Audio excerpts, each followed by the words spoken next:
good day sa ating lahat. Kaibigan.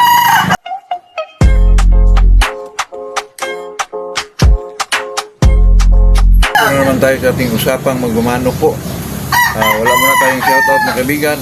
Napakaganda ng ating panahon. Ako po pala ay nagpasalamat sa ating mga subscriber, sa ating mga loyal na nanonood sa ating mga video. Ako ay nagpasalamat po sa inyo. Maraming salamat sa inyo lahat mga kaibigan.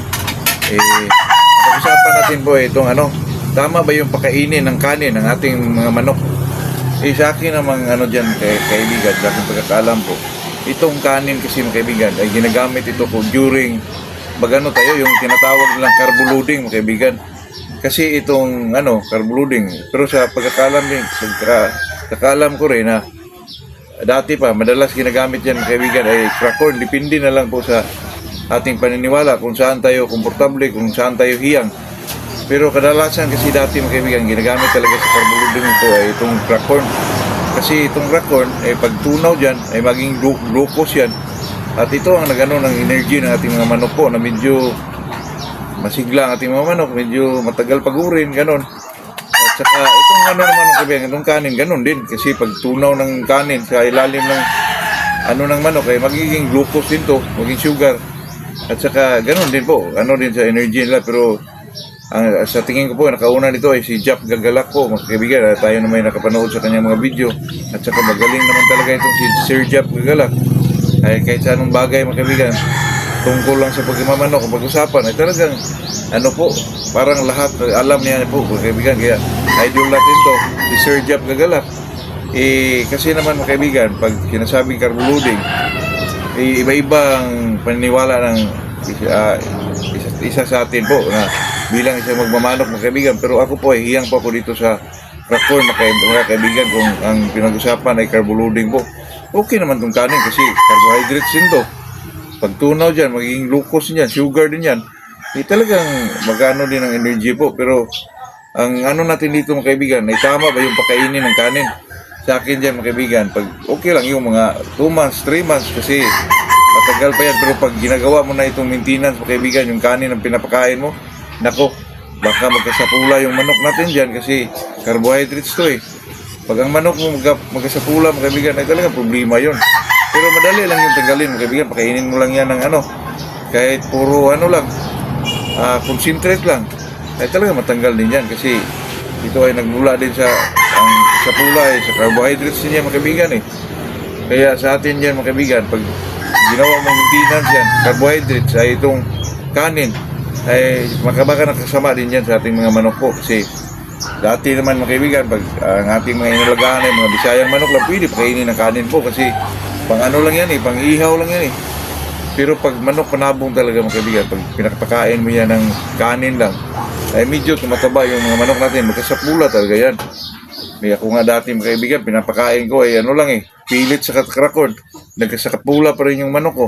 Problema yun kasi medyo malaki yung dito sa puwitan niya, matagal makaliso yung manok mo.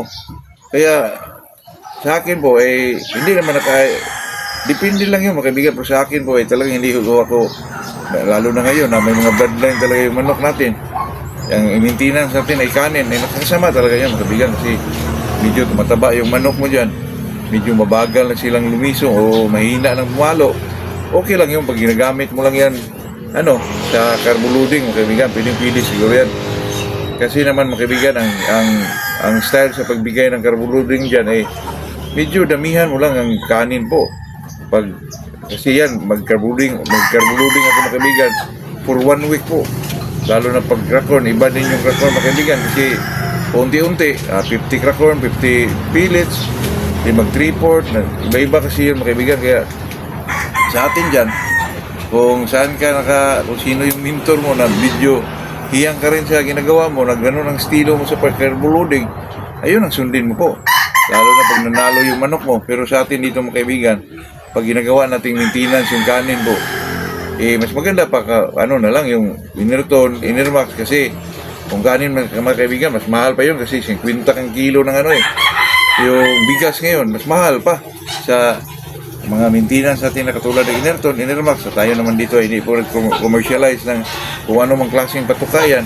Sa atin lang yung kung ano yung mga ginagamit na nakakabuti sa ating pag-alaga ng ating mga manok, ayun ang ating ibigay po. Pero pag sinasabing kanin mga kaibigan, siguro maganda lang yun kung ikaw ay nagano ng carboloading sa iyong mga manok po. Pwede yun. Kasi ang carboloading naman mga kaibigan ay sinaksakan mo ng carbohydrates yung manok mo para lumalabas yung glucose ng yung anong kinakain niya. Ito, paano sa energy mga kaibigan?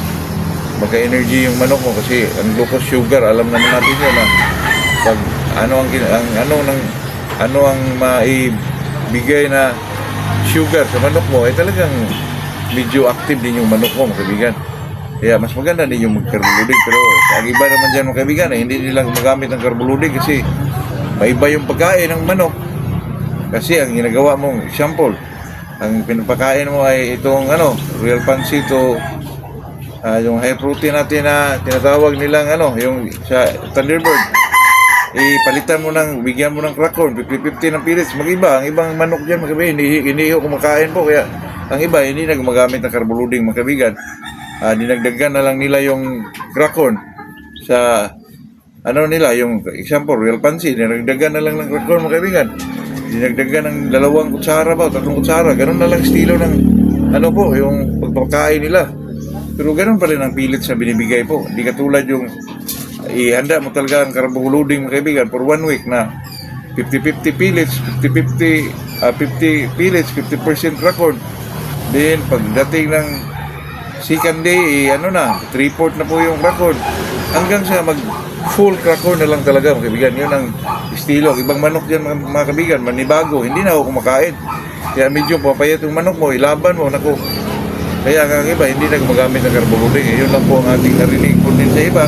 At sa akin naman mga kaibigan, talagang ginagamit ko pa rin yung carboloading kasi effective din yun eh. Lalo na pag ang nakita mo, ang manok mo ay talagang malakas makain po. Maganda po yun mga kaibigan. Yun lang ating ma-share sa araw na to. Hindi naman ito ma-share kasi pwede naman itong sundin, pwede naman hindi sundin. Kaya yun lang po mga kaibigan. Kasi sa atin ay talagang usapang magmamanok lang po, na enjoyment lang talaga mga kaibigan. Respeto natin yung kung ano man yung mga kapwa natin magmamanok.